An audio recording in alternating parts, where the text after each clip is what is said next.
Hello everybody, Seabricks here, today with a very special LEGO Star Wars review. I have been dying to make this review ever since I made my channel. Hopefully you guys will enjoy. This is set number 75055, the Imperial Star Destroyer. The set did include 5 minifigs, retail for $120 US, had 1,359 pieces, and was recommended for ages 9 and up. Unfortunately, as I'm sure you could have guessed, I do not have the box for the set. It is in a storage unit somewhere, and it was just a pain to get out, and I was really dying to make this review. I will try to put a picture up, but here's basically what the box art looked like in instruction form. There were actually 3 instruction manuals. I just figured I should mention that since you did see the one. Yeah, I'm super stoked. Let's get into it. There is a lot to look at with this set, and yeah, starting on the exterior of the thing, you can see there are 4 cannons on each side of the Star Destroyer.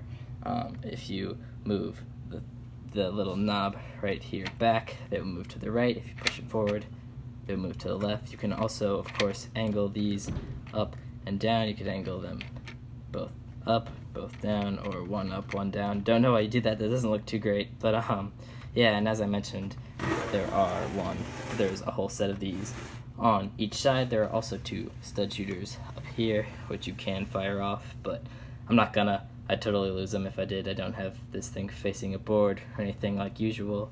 And up here, as I'm sure you could have guessed, this is the carrying handle, so you can carry the whole set. Oh, it's hard to get the whole thing in the frame, but yeah, basically no effort, pretty easy to lift up. So here's a better look at the bridge. This is obviously shrunk in scale. You can't put any minifigs in like you could with the previous playscale version.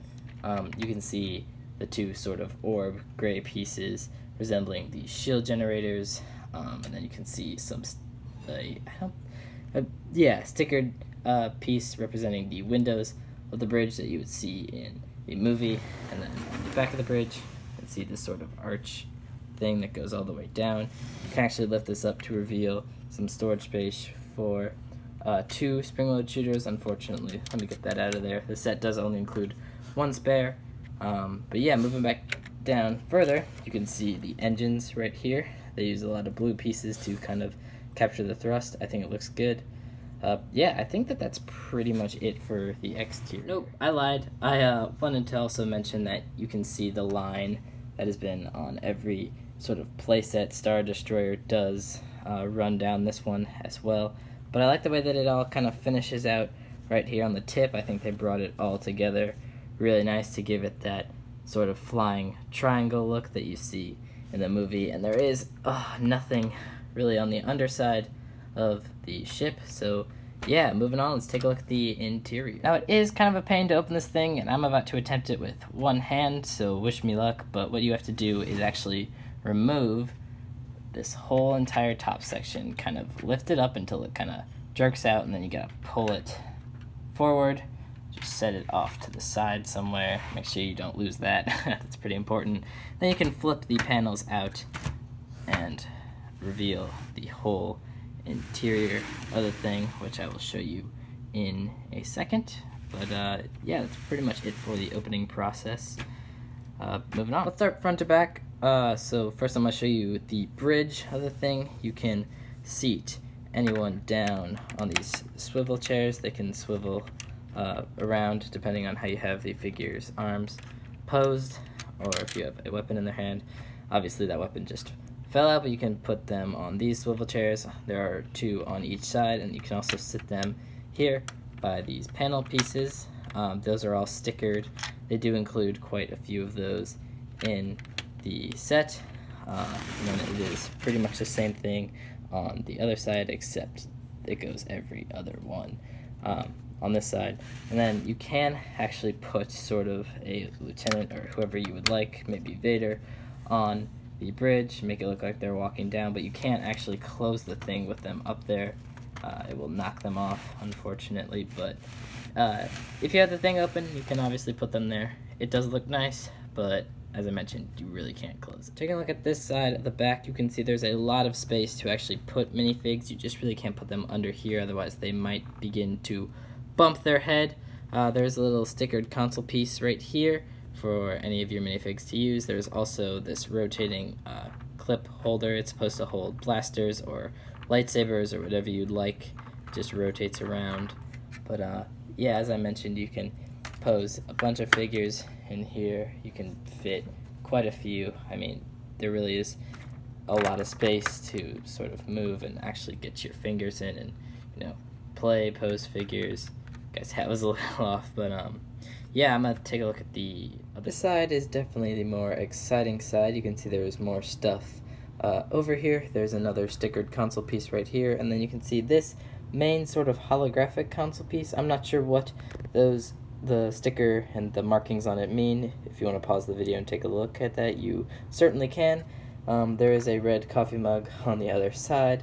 And then the more interesting thing, I think, is this sort of swiveling stand that there's a hologram of, I believe, the Emperor. And of course, you could put Vader in here, make him, you know, maybe have a conference with the Emperor, as well as, you know, set some control people and crew on the other sides of the thing. You could also, you know, fit a stormtrooper in here. Pretty much all your minifigs back here, and then I believe if it should close up, maybe the stormtrooper would get knocked over because some of the figures that are off to the side here standing up are more in the danger zone of the thing and are more at risk of being knocked over, but still pretty cool area. Definitely my favorite part of the ship. I really do like it.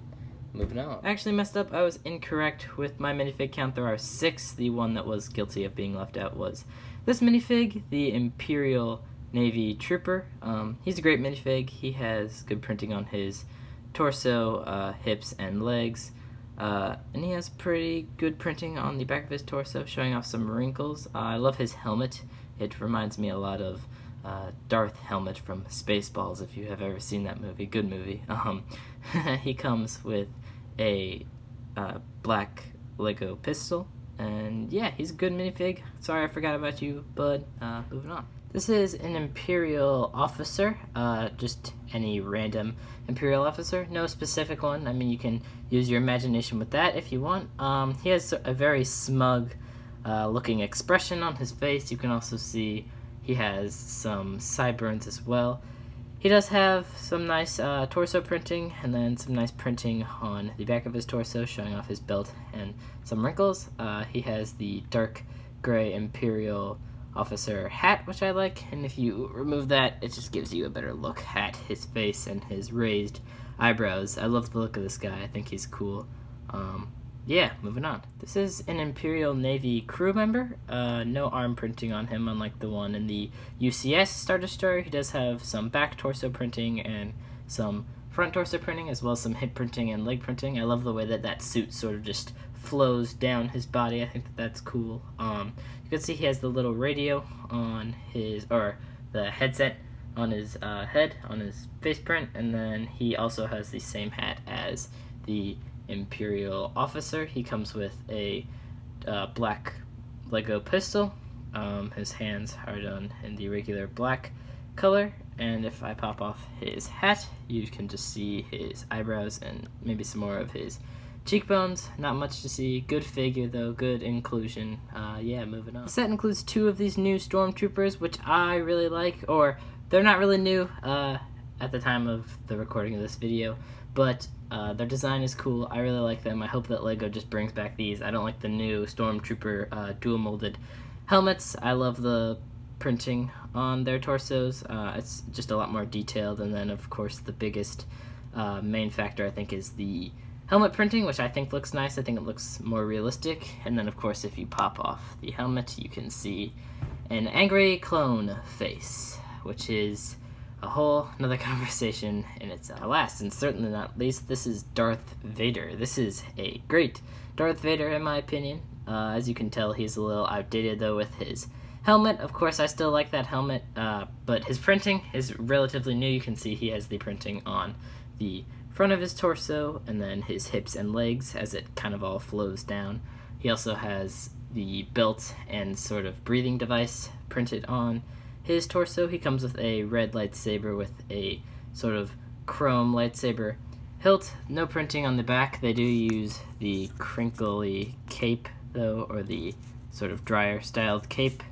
And then his head printing, as you can see, pretty creepy. I believe this is the only time they used this head print for Darth Vader, which is fine by me. I'm not a huge fan of that, but yeah, it's pretty creepy. You can see on the back there are some scars, and then just those eyes just offset me. I definitely like the white one that they have been using with the newer Darth Vaders. No arm printing, which is something I actually have to mention now, because if you haven't seen the new leaked images, there's going to be a Darth Vader with arm printing in the Palpatine's Throne Room set releasing this year, which I'm super stoked for. I'm totally going to pick that up, maybe just for the Vader, but yeah, good fig, classic, love. Of course, I had to mention that this set did include a mouse droid. I like the design of these things. My camera won't focus on it, but yeah, it's just same mouse droid as always, same design, pretty simple little build, but I like it. Good throw-in. Really fun little cute thing to just sort of put randomly around the interior of the Star Destroyer, but yeah, pretty good little throw. As always, if you guys did enjoy, be sure to hit the like button, subscribe. If you are new, go check out some other reviews. My goal by the end of July is to hit at least 15, maybe 20 subscribers, so if you guys could help out with that, that would be awesome. Appreciate it. Yeah, see you on the next one. Stay happy, stay healthy, stay safe. Alright, peace.